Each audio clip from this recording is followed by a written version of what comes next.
আপনি কি শিখতে চান তওবা কিভাবে করে? খুব সহজ, কোনো হুজুর লাগবে না, কোনো কোরআন খতম লাগবে না, কোনো কাউকে দাওয়াত দেওয়া লাগবে না। দিন হতে হবে জরুরি নয়, রাত হতে হবে জরুরি নয়, নামাজের সময় হতে হবে জরুরি নয়, জরুরি নয় ওযু থাকতে হবে। তওবা এখন এখানে করা যায়। তওবা মানে রিটার্ন। তওবা মানে কি? রিটার্ন মানে ফিরে আসা। ধরেন একটা লোক জিনা করে, সে বলে যে না আস্তাগফিরুল্লাহ, আল্লাহ আমাকে ক্ষমা করুন, আমি আর জিনা করবো না। এই লোক তওবা করেছে। লোক কি করেছে? এরপরে সে যে তওবা করেছে এটা প্রমাণ হবে কিভাবে? সে যদি আর কোনোদিন আল্লাহকে ভয় করে জিনা না করে। বুঝে আসছে না? আসেনি? মদখোর বলে যে না আমি আর মদ খাবো না, কেন? আল্লাহ এটাও পছন্দ করে। তো এটা কিভাবে মানে তওবা বলে গণ্য হবে? যখন সে আর এই কাজ করবে না, যখন সে আর এই কাজ।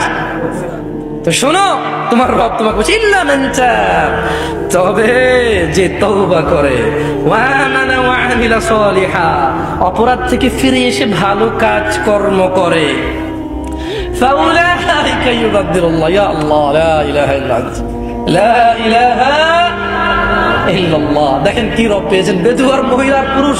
কোরআনটা পড়ো, দেখো কি পেয়েছো, কার থেকে দূরে।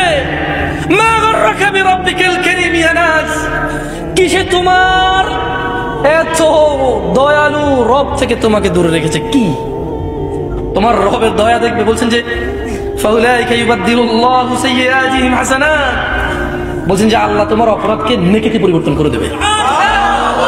তোমার জিনা এটা নাকি নেকি হয়ে যাবে, তোমার মদ এটা নাকি নেকি হয়ে যাবে, তোমার অন্যায় অপরাধ এটা নাকি সওয়াব হয়ে যাবে।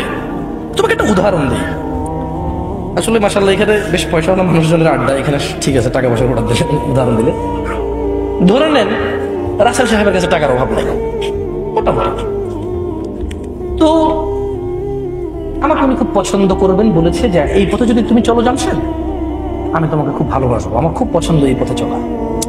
তো ধরে নেন আমি বিপথে চলি, উনি আমাকে পছন্দ করে, কেন হইতে পারে না? কিছু মানুষকে এমনি ভালোবাসে না, অনেকে জিজ্ঞেস করে তুই কি পাইছিস বেটা, এটা নষ্ট, ঠিক না? ঠিক কিনা? যার হৃদয়ে আল্লাহ যার জন্য ভালোবাসা দেয়। আমি খুব উল্টাপাল্টা চলাফেরা করার পরে একদিন ধরেন কোন একটা কাজ, জায়গা, জমি সব বিক্রি করে একটা ভিসার ব্যবসা শুরু করছি। আর যেই লোকের সাথে শুরু করছি ওই লোক আমার সমস্ত টাকা পয়সা যা আমাকে দিয়েছে সবগুলো ধরেন 10 লাখ টাকা জাল টাকা দিয়েছে। কয় লাখ টাকা জাল টাকা দিয়েছে? 10 লাখ।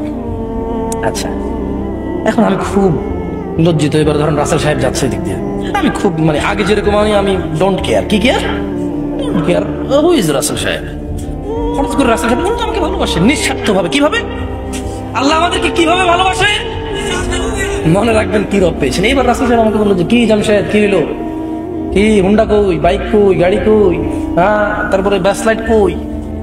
আমি বললাম যে আসলে ভাই আপনার কাছে সরি বলার জন্য অনেক চেষ্টা করছি, পাই নাই, আমি খুব বিপদে পড়ে গেছি। আচ্ছা বলো কি হয়েছে বলো।